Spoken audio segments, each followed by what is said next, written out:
Commander Vex Thyla stared at the screen with all four of her eyes wide open.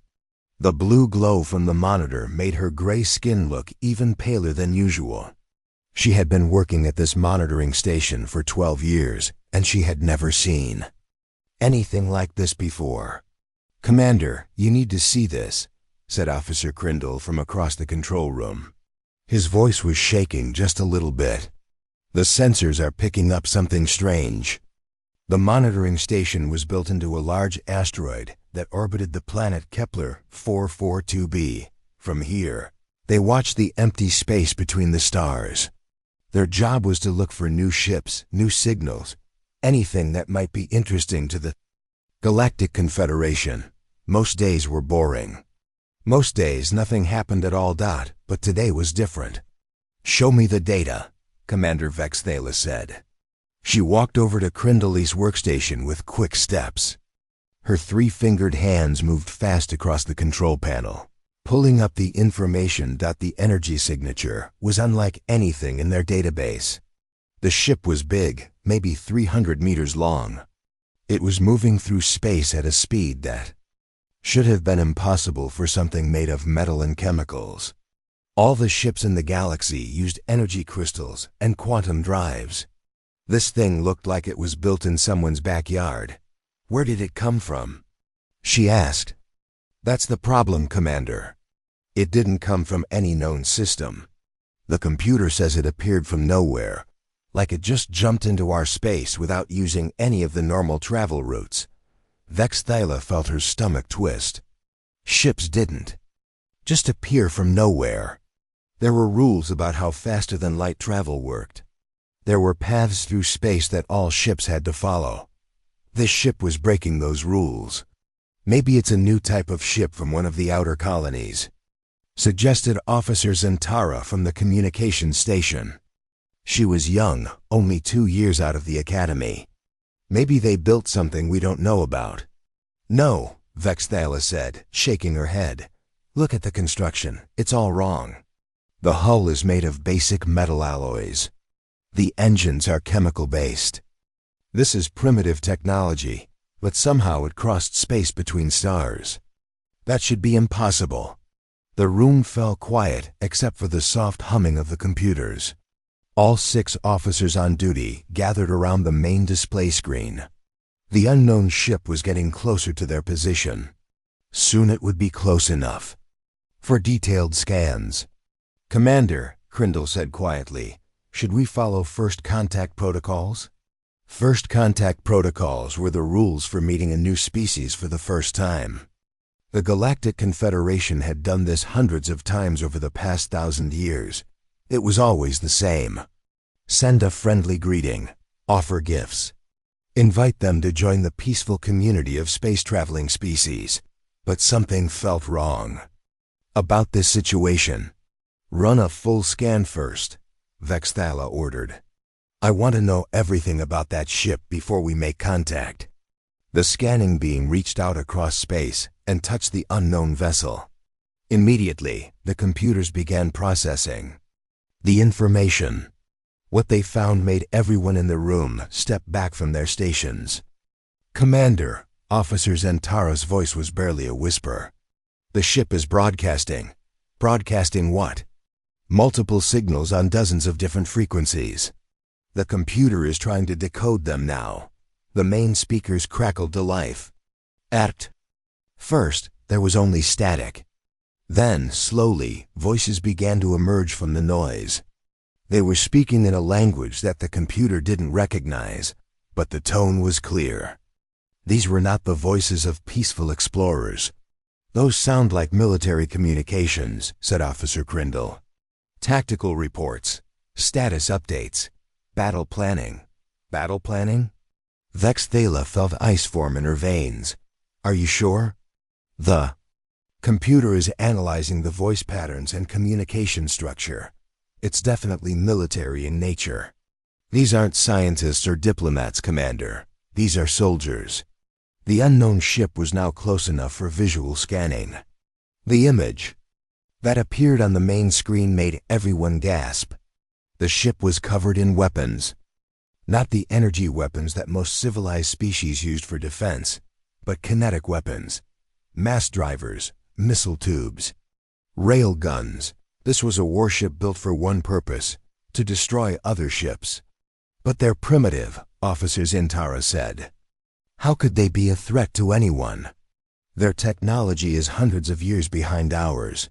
That's when the communications officer noticed something that made her blood freeze. Commander, there's something else. The ship's database is transmitting identification codes. What kind of codes? Confederation codes, our codes. But they're old, and they've been modified. Vex Thala moved to the communication station and looked at the data herself. The codes were definitely from the Confederation, but they had been changed. Someone had taken their technology and turned it into something else. Something dangerous. Where did they get our codes? She asked. Commander, Krindle said from his station, I'm getting more data from the scan. The ship's construction includes materials that match our technology, metal alloys that we use, computer components that look like ours. But they've been changed, modified, weaponized. Someone gave them our technology, Vexthala realized, or they took it. The room fell silent as everyone understood what this meant. Somewhere, somehow, this unknown species had encountered the Confederation before. They had gained access to their technology, and instead of using it for peaceful purposes, they had turned it into weapons. Commander, Officer Zintara said, they're hailing us. Put it on screen. The main display flickered and a face appeared. It was unlike any species in the Confederation database. The creature had only two eyes, positioned close together on the front of its head. Its skin was a pinkish color, and it had a growing from the top of its skull. When it spoke, its voice was cold and hard. This is Captain Sarah Chun of the United Earthship Retribution. We know you're watching us. We know you can understand us. We have a message for your people. The creature paused, and its eyes seemed to look directly at Commander Vex Thala through the screen. You took our children. You destroyed our colonies. You thought we were too primitive to follow you home. You were wrong. Now we're here, and we're going to take everything from you, just like you took everything from us. The transmission ended, leaving the monitoring station in complete silence. Commander Vex Thala stared at the empty screen, her mind racing. These humans, as they called themselves, were not making first contact. They were here for revenge. And somehow they had the technology to make their threats real. Send an emergency signal to Confederation Command, she ordered. Tell them we have a situation. Tell them the humans are coming. But deep in her heart, she wondered if it was already too late. Captain Sarah Chun stood on the bridge of the UES Retribution and watched the alien station grow larger on the main screen. Her hands were steady on the command rail, but inside her chest, her heart was beating fast with anger that had been building. For 3 long months, 3 months since they had left Earth's orbit, 3 months since they had followed the signal from the alien probe that had destroyed Luna Colony, 3 months of hunting through empty space, following energy trails and broken transmissions, all leading to this moment. Sarah was 35 years old, but she felt much older. The gray streaks in her black hair had appeared after Luna Colony died. The lines around her eyes had deepened after she watched the recordings of what the aliens had done to her daughter's school. Captain, said Lieutenant Rodriguez from the weapons station, all systems are ready. We have target lock on the alien station. Hold fire, Sarah ordered. Not yet. I want them to see us coming. I want them to understand what's about to happen to them. The bridge of the Retribution was different from the bridges on the old ships that Earth used to build. This ship had been constructed in the orbital shipyards above Mars, using technology that humanity had learned the hard way. Every system, every weapon, every piece of equipment had been built with one purpose: to hunt down the aliens who had killed Earth's children. Sarah looked around at her crew, 200 of the best soldiers that Earth could find. Men and women. who had volunteered for a mission that might never bring them home. Every single person on this ship had lost someone when the alien probe attacked Luna Colony. "Captain," said Commander Jackson from the navigation station, "we're receiving a transmission from the alien station. They're trying to talk to us." "I don't want to hear their words," Sarah said. "They had their chance to talk when their probe arrived at Earth. Instead, they decided to test their weapons on our children." The memory of that day was burned into Sarah's mind. The alien probe had appeared in Earth's solar system without warning. The peaceful governments of Earth had tried to make contact, sending greeting messages in dozens of languages. The probe had responded by firing some kind of energy beam at Luna Colony, where 3,000 children lived and studied. The beam had not just destroyed the colony. It had done something worse. It had taken the children apart at the molecular level, turning them into raw materials for the probe's experiments. The aliens had been collecting samples, studying human biology, learning about Earth's defenses. When the probe finally left, it had transmitted all its data back to wherever it came from. Earth's governments realized that the aliens now knew everything about humanity. They knew where Earth was. They knew how many people lived there. They knew how weak Earth's defenses were. That's when everything changed. "Captain," said Dr. Martinez from the science station, "the alien station is powering up what looks like defensive systems. Should we consider this a hostile act?" Sarah almost laughed. "Everything they do is a hostile act, Doctor. They proved that when they murdered our children." Dr. Martinez had been one of the scientists working on Luna Colony when the attack happened. She had been visiting Earth that day, attending a conference about child education in space. When she returned to find Luna Colony gone, she had volunteered for the retribution mission immediately. "Captain," Commander Jackson said, "long-range sensors are detecting more alien ships approaching from the outer system. It looks like they're calling for help." "Let them come," Sarah said. "We've been preparing for this fight for a long time." The retribution was not like the old Earth ships that had been built for exploration and peaceful contact. This ship had been designed by the best military engineers on Earth, using technology that had been reverse-engineered from the alien probe's wreckage.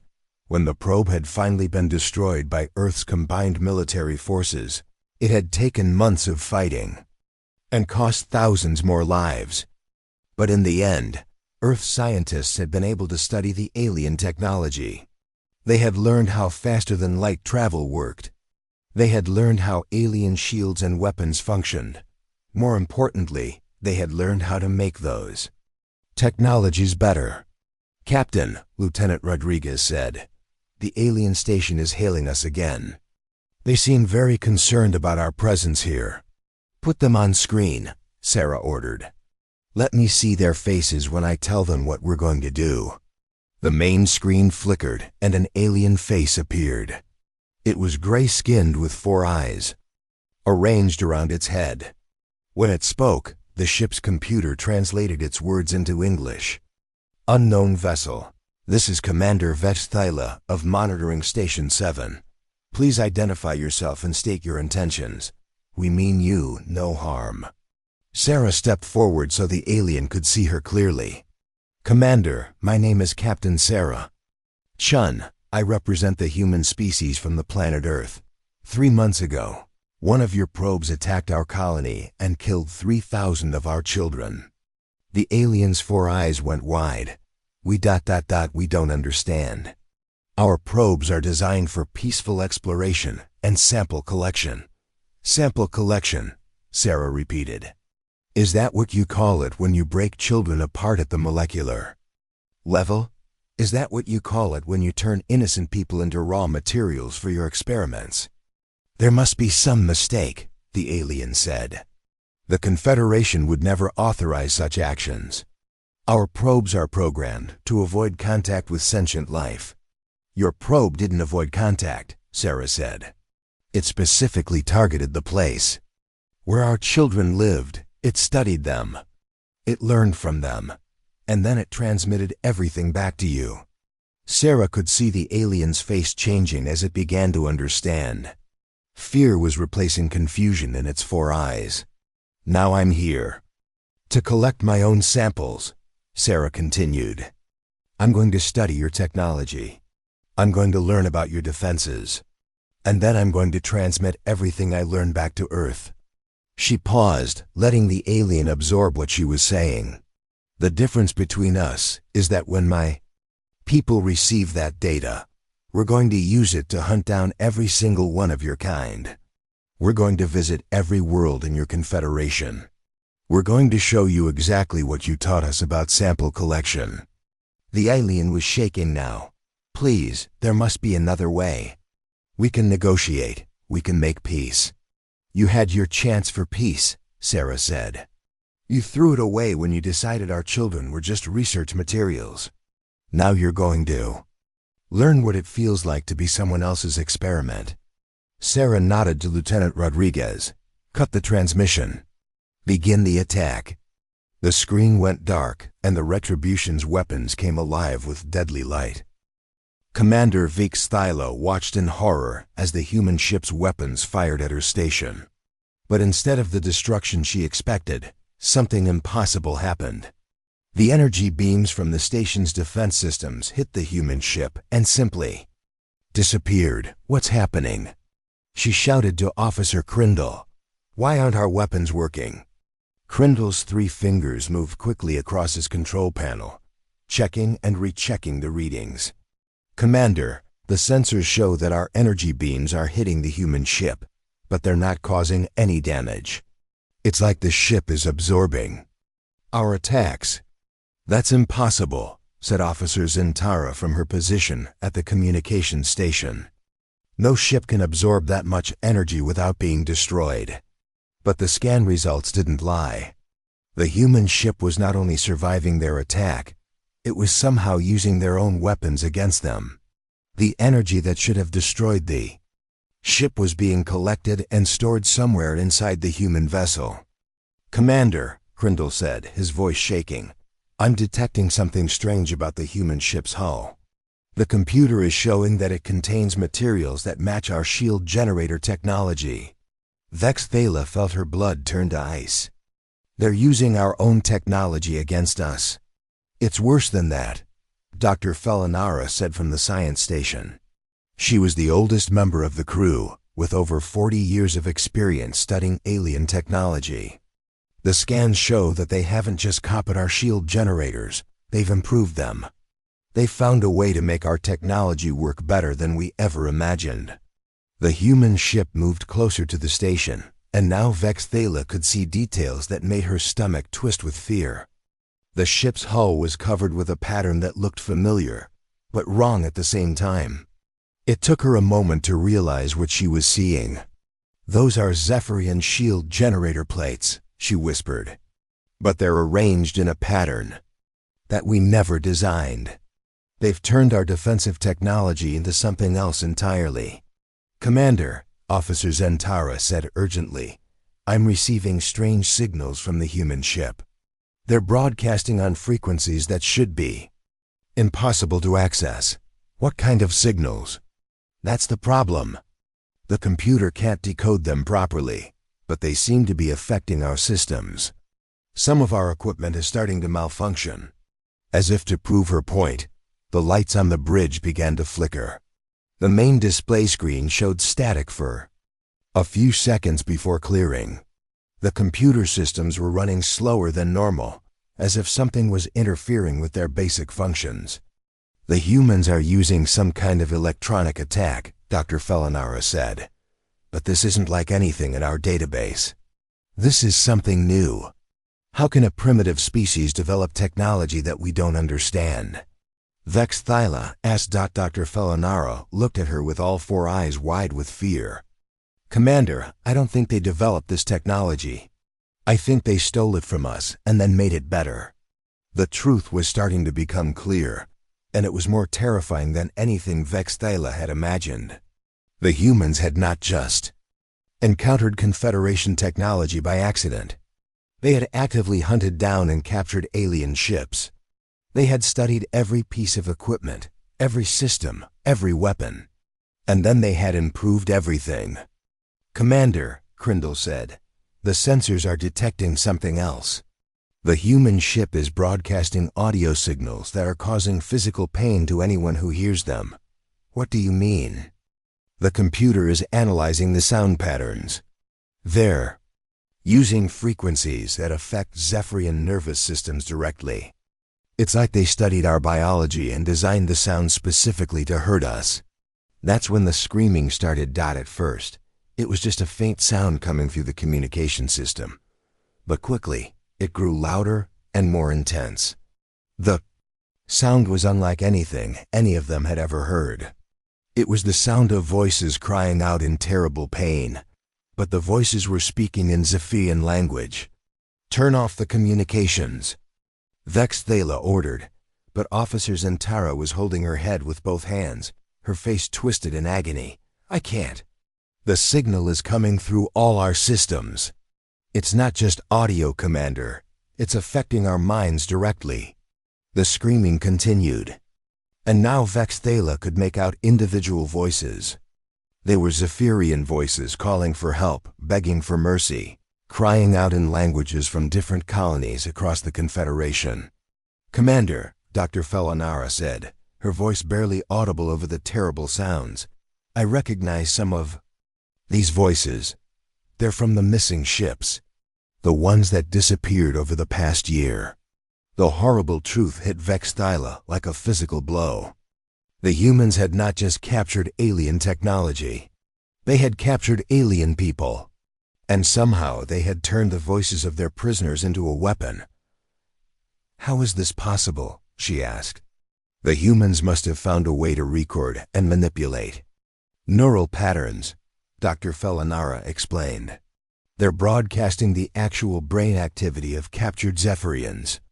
The pain we're feeling isn't just from the sound. It's from experiencing the actual suffering of our people." The screaming grew louder, and now all the crew members were holding their heads in pain.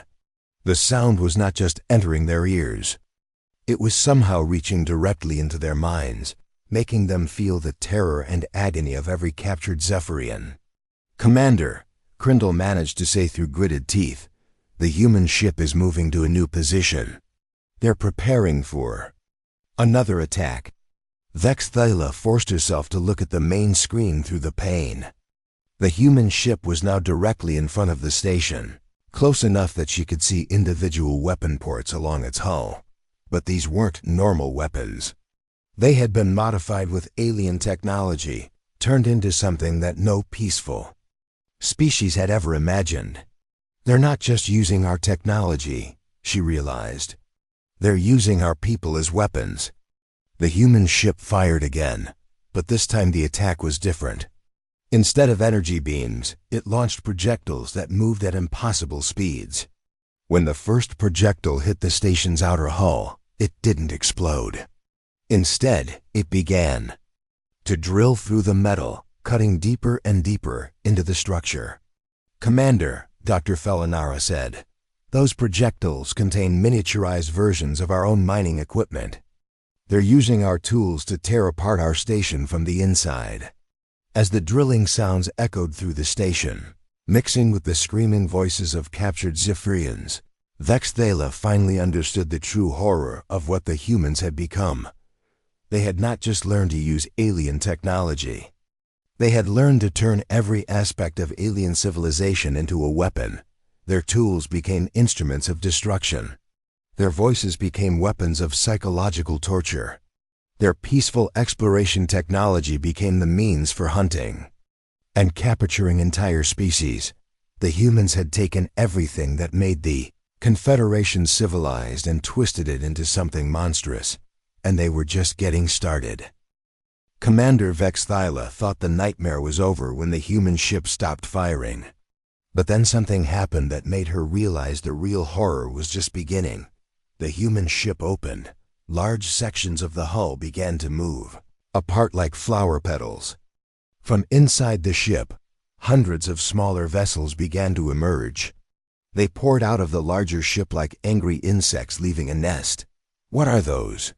Officer Crindle asked, staring at the display screen. At first, the small ships looked like simple fighter craft. But as they got closer, the station's sensors revealed something that made everyone on the bridge step back in fear. "Commander," Dr. Fellinara said in a voice barely above a whisper, "those ships are not entirely mechanical. The sensors are detecting biological components mixed with the technology." "What do you mean biological?"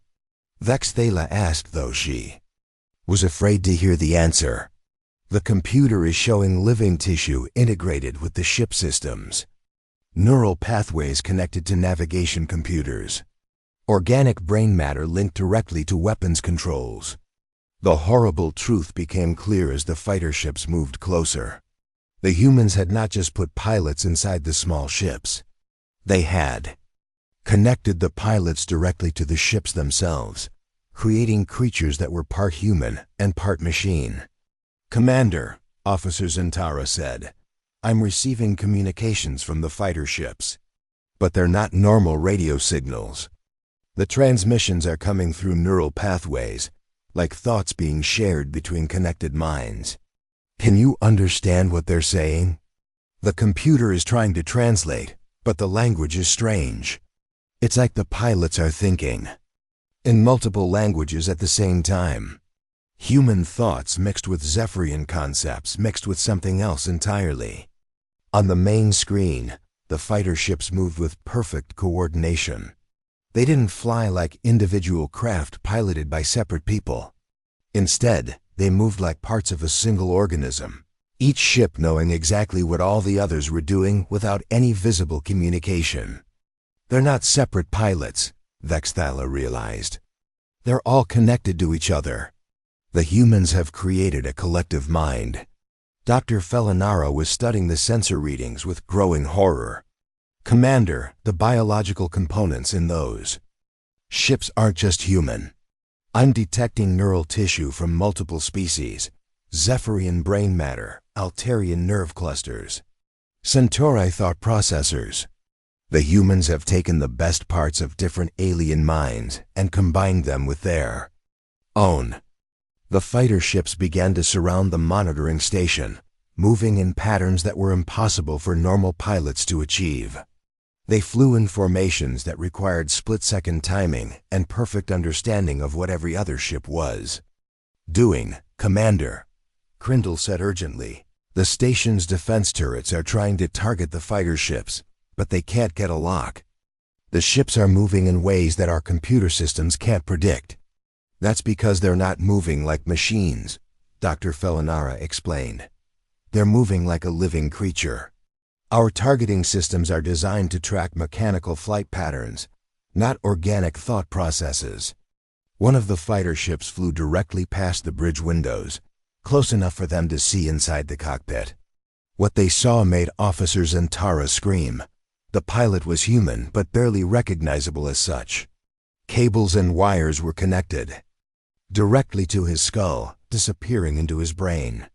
His eyes had been replaced with mechanical sensors that glowed with alien energy. His arms had been removed and replaced with direct, neural connections to the ship's control systems. But the most horrifying part was his face. Despite all the mechanical modifications, despite the obvious pain he must be experiencing, the pilot was smiling. He looked happy. He looked like he was exactly where he wanted to be. "Commander," Dr. Fellinara said, "the human pilots have volunteered for this. The neural patterns I'm reading show no signs of coercion or control. They chose to become part of their ships." "Why would anyone choose to do that to themselves?" Vexthala asked.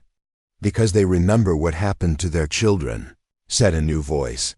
Everyone on the bridge turned to see that the main communication screen had activated. Captain Sarah Chun's face appeared, but she was not alone. Standing behind her were several figures that looked like the fighter pilots, their heads covered in cables and their eyes glowing with mechanical light. "These are my best pilots, Captain," Chun said. "They volunteered to become something more than human so they could hunt you more effectively. Each one of them lost family when your probe attacked our colony." One of the modified pilots stepped forward. When he spoke, his voice came from speakers built into his throat. My name was Lieutenant Miller. I lost my wife and 2 sons on Luna Colony. Now I am connected to my ship, and my ship is connected to all the other ships. We share our thoughts, our memories, our pain, and we share our purpose. We are not individuals anymore, said another pilot. We are a weapon designed specifically to hunt your species. Every modification we made to ourselves was based on studying captured Zephyrian technology. We know how your minds work. We know how your ships fly. We know how to hurt you in ways you never imagined. Captain Chun stepped closer to the camera. Your people made a mistake when you killed our children. You taught us that the universe is not a safe place. You taught us that peaceful species can be destroyed by those who are willing to do terrible things. She paused, and her expression became even colder. So we became willing to do terrible things. We became something that your peaceful confederation could never defend against.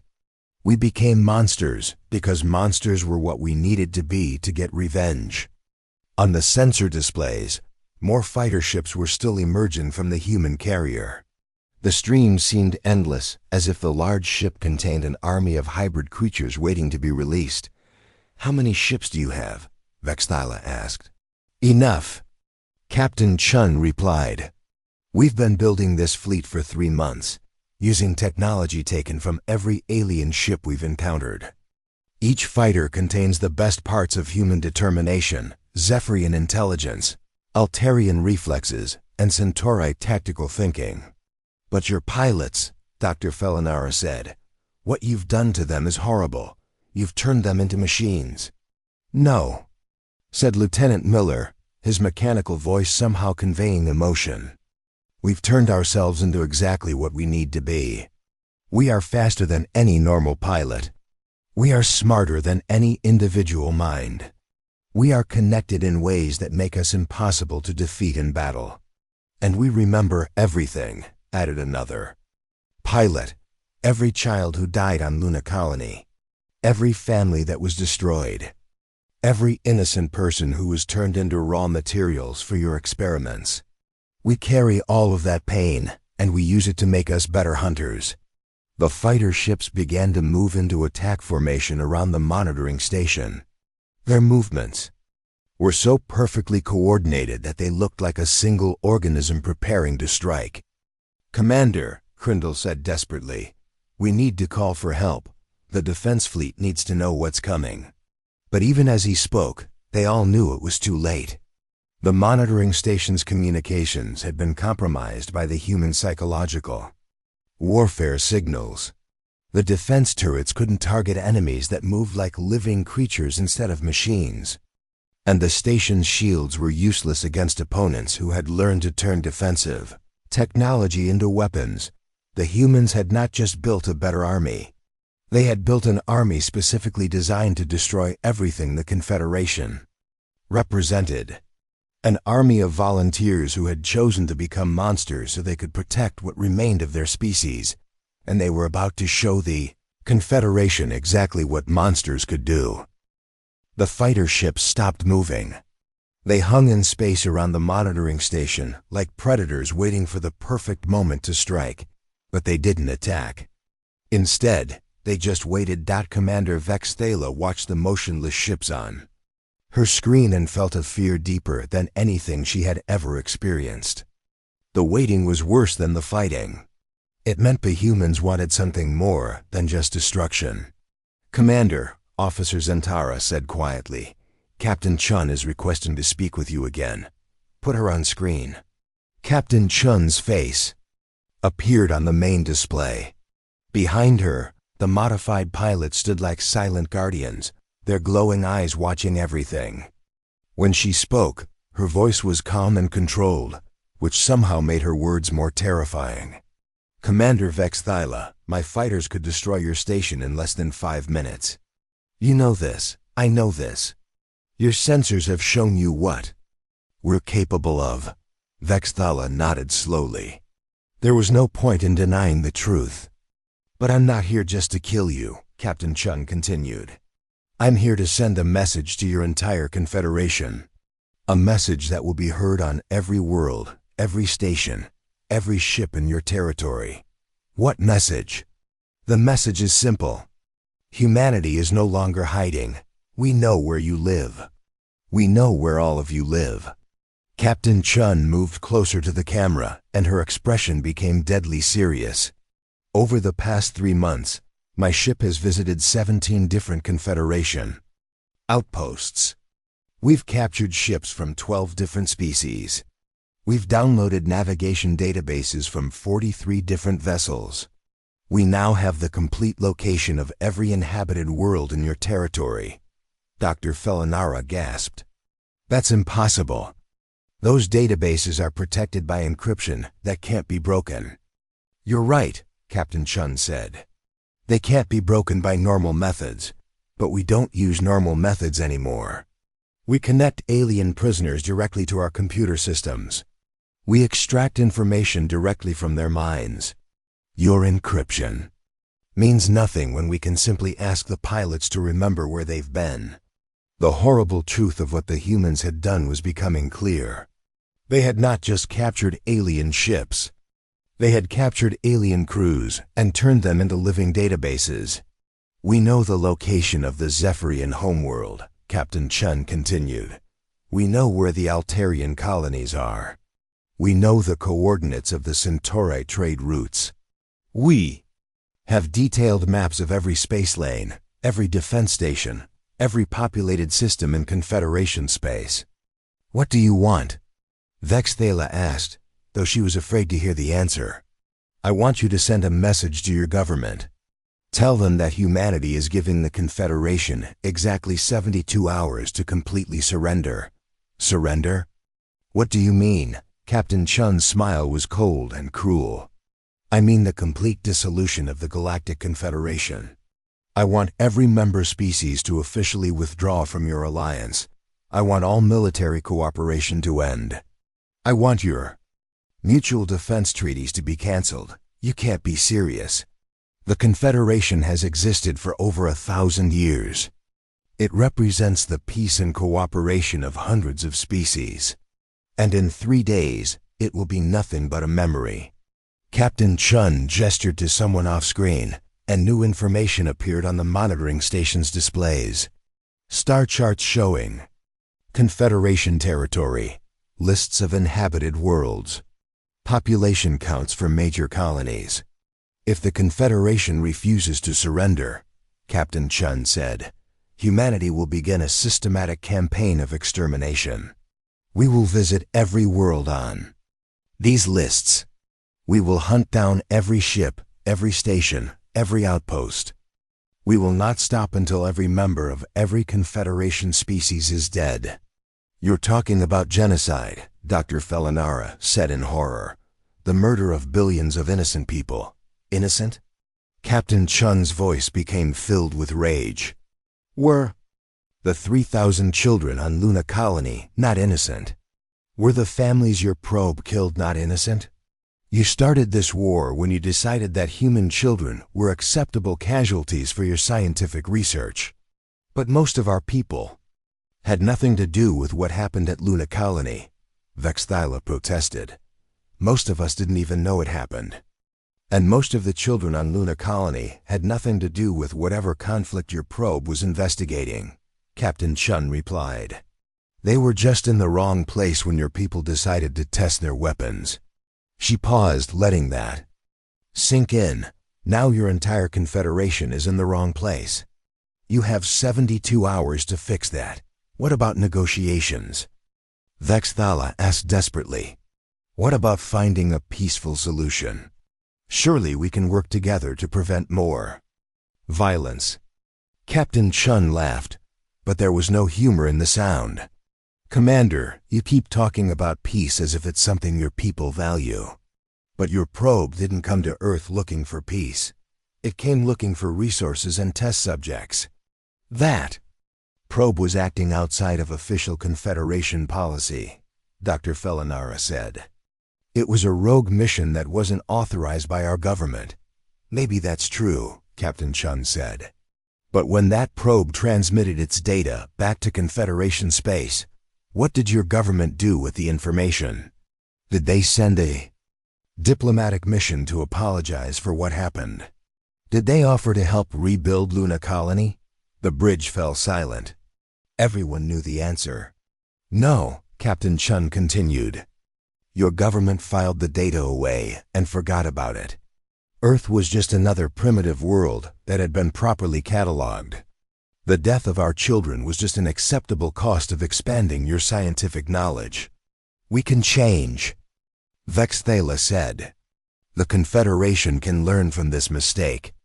We can create new policies to prevent anything like this from happening again. You had 1,000 years to create those policies, Captain Chun replied. Instead, you created a civilization that thinks the lives of primitive species don't matter. You built a society where scientific advancement is more important than the safety of children. She gestured to the modified pilots standing behind her. We learned from your example. We built a civilization where revenge is more important than mercy, where the desire for justice is more important than our own humanity. You taught us to be monsters, and now we're going to show you exactly what we learned. The communication screen began to flicker as the transmission prepared to end. 72 hours, Commander. At the end of that time, we expect to receive official notification that the Galactic Confederation has voted to dissolve itself. We expect every member species to withdraw from all mutual defense agreements. And if we refuse? Captain Chun's final words came through clearly despite the static on the screen. Then we will visit your homeworld, Commander. We will show your people the same mercy you showed our children. We will turn your greatest achievements into instruments of your destruction. And when we're finished, the only thing left of the Zephyrian species will be the screaming voices we broadcast to terrify our next victims. The transmission ended, leaving the monitoring station in complete silence. Commander Vexthala stared at the empty screen for a long moment before turning to her communications officer. Open a channel to Confederation Command, she said quietly. Tell them we have a situation. Tell them the humans are giving us 3 days to surrender everything we've built over the past 1,000 years. She paused, then added, and tell them that after seeing what these humans are capable of, I think we should seriously consider their offer. Outside the station, the human fighters remained motionless in space, waiting patiently for the Confederation's answer. They had already shown what they could do to their enemies. Now they were waiting to see if their enemies were smart enough to surrender before learning what humanity could do to entire civilizations. The clock was ticking, and everyone in Confederation space was about to discover that some species, when pushed too far, were willing to become something far worse than monsters. They were willing to become humanity's greatest nightmare.